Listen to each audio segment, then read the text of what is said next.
अद्विक को blood cancer है। उसके माँ बाप उसके इलाज कराने में असमर्थ हैं। इन्हें आपकी एक छोटी सी मदद की जरूरत है। डिस्क्रिप्शन में दिए हुए लिंक पर जाएं और अद्विक की उम्मीद बने।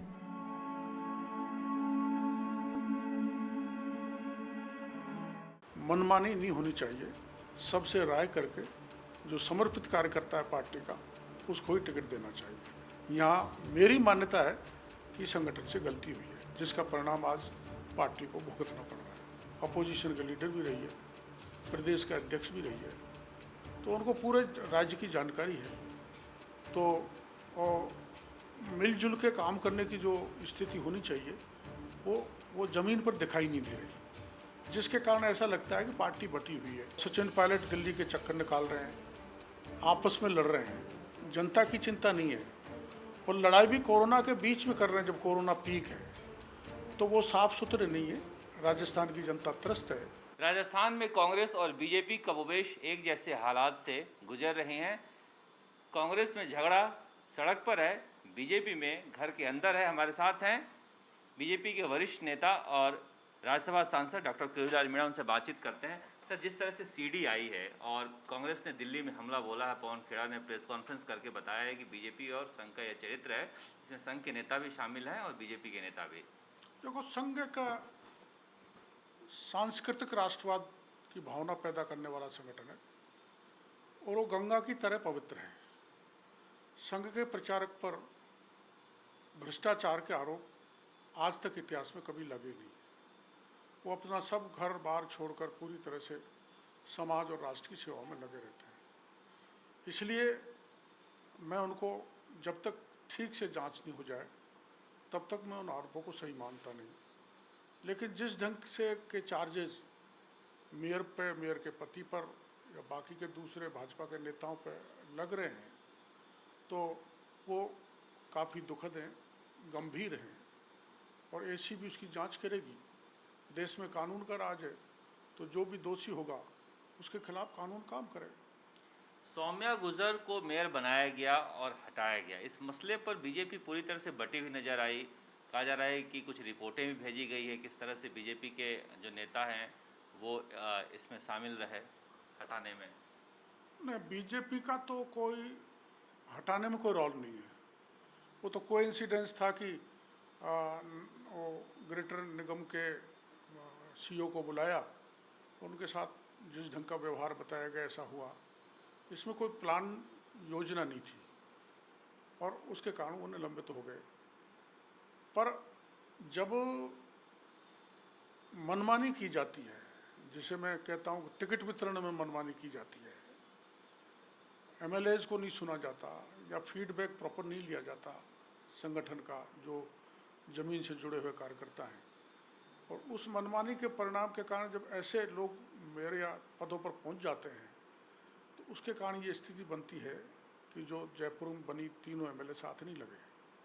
तो ये संगठन को समझना चाहिए और इस ढंग से टिकट वितरण में मनमानी नहीं होनी चाहिए।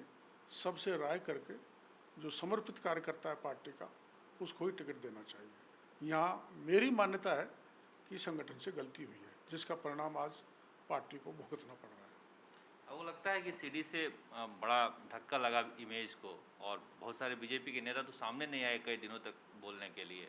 तो है ही, जो अखबारों में छप रहा है, मीडिया में आ रहा है, चैनल में आ रहा है और जो सीडी है उसमें आ रहा है, स्पष्ट रूप से आ रहा है, तो पार्टी की छवि पर प्रतिकूल असर तो पड़ा है।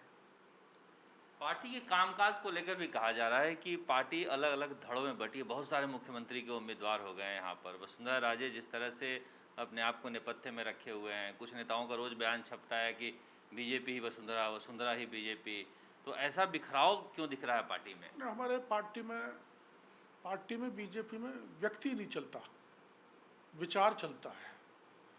इसलिए ऐसा जो कहा आपने कहा है कि वसुंधरा ही बीजेपी, बीजेपी ही वसुंधरा है, ऐसी स्थिति नहीं है। लेकिन वसुंधरा 2 बार मुख्यमंत्री रही है, अपोजिशन के लीडर भी रही है, प्रदेश के अध्यक्ष भी रही है, तो उनको पूरे राज्य की जानकारी है।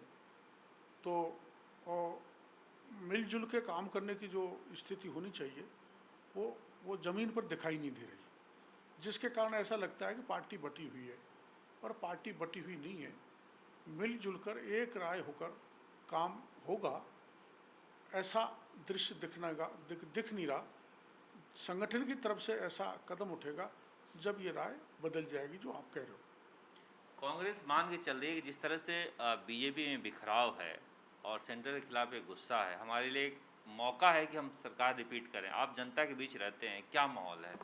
देखो, आपने देखा है कभी कैबिनेट की मीटिंग में पीसीसी के चीफ डोटासरा और धारीवाल आपस में लड़ लिए। रोज बयान कांग्रेस के एमएलएज के ऊटपटांग आ रहे हैं। सुभाष गर्ग कुछ बोल रहा है, वेद प्रकाश सोलंकी कुछ बोल रहा है, और सचिन पायलट दिल्ली के चक्कर निकाल रहे हैं, आपस में लड़ रहे हैं। जनता की चिंता नहीं है, और लड़ाई भी कोरोना के बीच में कर रहे हैं, जब कोरोना पीक है। तो वो साफ सुथरे नहीं है। राजस्थान की जनता त्रस्त है, हल्का फुल्का, क्योंकि हमारा परिवार भी बहुत बड़ा है, झगड़ा मनमुटाव हो सकता है, लेकिन कांग्रेस की जैसी स्थिति है वैसी स्थिति भारतीय जनता पार्टी की नहीं है। कोरे सपने देख रही है कांग्रेस। अगली बार भारतीय जनता पार्टी का राज ही आएगा। पूर्वी राजस्थान में बीजेपी का सफाया हो गया, जहां से आप मजबूत नेता हैं पिछले चुनाव में। इसमें क्या उम्मीद लगती है आपको, और आप क्या देखते हैं सचिन पायलट का भविष्य, क्योंकि बहुत लंबा अनुभव है आपका? देखो, ऐसा है कि पूर्वी राजस्थान में 3 जाति की बाहुल्यता है, मीणा, गुजर, माली। ये समीकरण कांग्रेस के पक्ष में खड़े हो गए,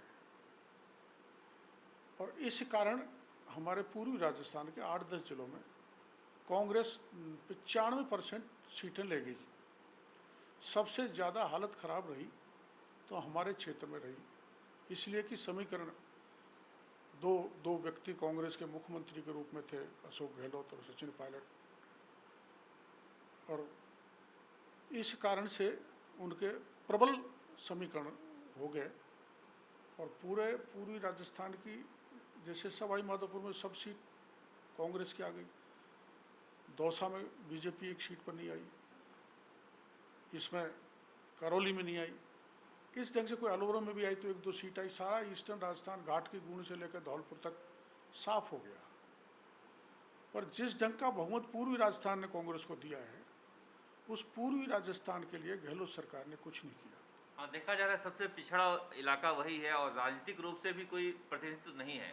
राजनीतिक रूप से जो प्रतिनिधित्व होना चाहिए या हुआ, जैसे पायलट साहब उप मुख्यमंत्री बने तो उनका भी एक बाहर का दरवाज़ा से दिखा दिया। तो कोई प्रभावी नेतृत्व नहीं है, जो मंत्री उनके पास कोई प्रभावी विभाग नहीं है, कोई इंस्टीट्यूट वहाँ पर नहीं है। अब हम मुख्यमंत्री राजस्थान का केवल जोधपुर के लिए भाषण दे तो जोधपुर के मुख्यमंत्री तो है नहीं, वो तो पूरे राजस्थान के मुख्यमंत्री हैं। हमारे सबसे बड़ा पिछड़ापन अगर हुआ है तो गहलोत के तीनों राज्यों के कारण हुआ है। इन्होंने कभी पूर्वी राजस्थान के 8-10 जिलों की तरफ ध्यान नहीं दिया।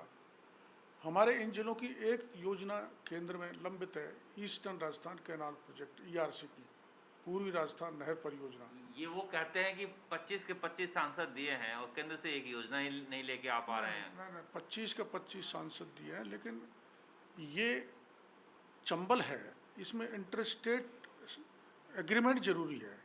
मध्य प्रदेश और राजस्थान सरकार के बीच में मैं भी गहलोत साहब को कई पत्र लिख दिए, मिल लिया। आप एक बार जो वाटर शेयर है उसका एग्रीमेंट केंद्र को भिजवाओ, फिर कुछ 25 MP करेंगे। हाउस में कई MP मेरे सहित इस मुद्दे को उठा चुके हैं, लोकसभा में भी उठाया, राज्यसभा में भी उठाया, लेकिन केवल उठाए जाने मात्र से काम नहीं चलेगा। जो परफॉर्मा केंद्र सरकार ने राष्ट्रीय परियोजना घोषित करने के लिए राज्य से मांगा है, वो परफॉर्मा ये नहीं भेज रहे। अपना जो राज्य का शेयर होगा उसका आकलन ये केंद्र को नहीं भेज रहे। और चंबल के पानी पर जो मध्य प्रदेश और राजस्थान के सरकार से बीच सहमति बना के भेजनी पड़ेगी, वो नहीं भेज रहे। केवल राजनीतिक बयान गहलोत साहब दे रहे हैं। केंद्र सरकार से तो जब बात की जाएगी जब ये स्टेट अपनी पूरी रिकमेंडेशंस भेज दे, पूरी मांग जो केंद्र मांग रहा है उनको ये पूरा कर दे। लेकिन केवल राजनीतिक बयानबाजी के अलावा गहलोत साहब कुछ नहीं कर रहे।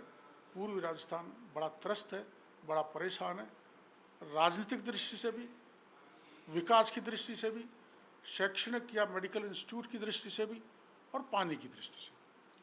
सचिन पायलट का भविष्य क्या देखते हैं आप राजस्थान में? अब वो तो वही अच्छा बता सकते हैं, मैं तो कुछ नहीं कह सकता।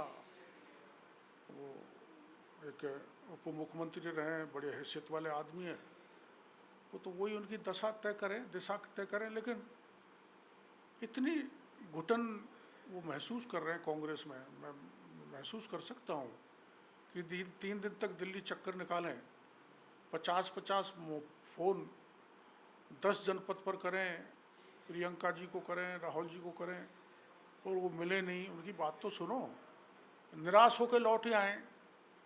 और यहाँ भी जिस ढंग का व्यवहार राजस्थान में हो रहा है, ऐसा अपमानजनक व्यवहार स्वाभिमान के लिए जीना चाहिए राजनीति में।